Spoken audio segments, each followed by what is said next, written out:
Brian Johnson, offensive line, Springfield, Illinois. Ethan Lightner, offensive line, Monticello, Iowa.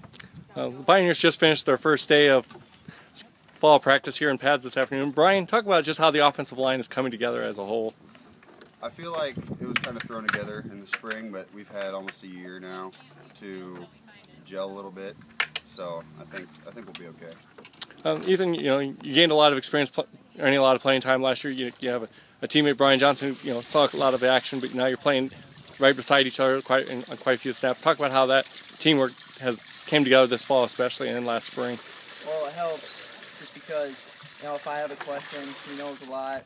I can ask him. Most of the times we can get things figured out, without having to stop the play and ask coach or take time off. So basically, we kind of help each other. And we're roommates, so we ask each other, we get questions done at home and all that thing.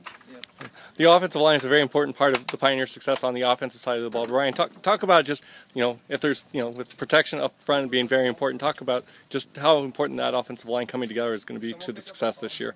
I feel like the offensive line on any team are the most underappreciated athletes, but we are the best athletes, and we're the most important part of the team. I mean, everyone agrees with that, I assume. So, but no, I think if you don't have any protection, then every play will fail. Plain and simple. You can get lucky once in a while, but every play in the end is probably going to fail. Yeah. So you need that offensive line up front.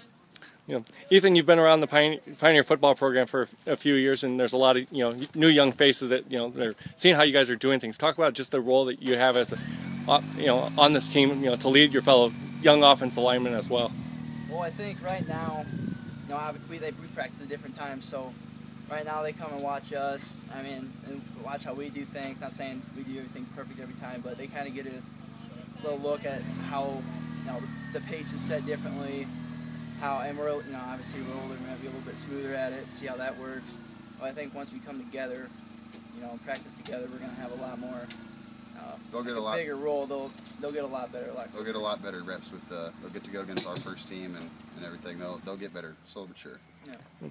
Brian, you've talked a little bit over the last few years just about the cohesion of the offensive line. Just talk about how how important that it's important, but not only on football, but to the game of life. Just talk about that as well.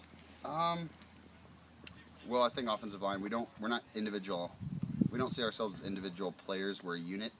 We're 5 people, not just a wide receiver or not just a quarterback, but we're the offensive line. So there's 5 of us that have to work together every time. So you become friends, you talk, you communicate. You're closer, I feel like, than the rest of the team, except maybe the quarterbacks because they're always together. But I feel like the offensive line as a whole, we have more. What's the word? We're just closer, as we're a close-knit we're a close-knit unit that I feel like no other position really has. Okay. And the last question, Ethan. Obviously, today's the first day in pads at night. You heard a few snap crackles and pops. You were able to hit against something and hear a little bit of feedback from it. Talk about how that felt as a whole. Well, it felt good just because obviously without pads on, we can't do a lot of things because obviously a big part of our job is to hit people and move them around and stuff, and without pads that's kind of hard. So to be able to at least have the shoulder pads on, it helps to really get a feel for it, obviously, and because without them you can't do a whole lot. I mean, the pants, they matter to protect your legs, but that's not going to make a difference to us because we're grabbing up upper body, so it helps a lot. Well, look for the Pioneer offensive line to have very valuable contributions to the Pioneer football success here in 2012. Go Pioneers.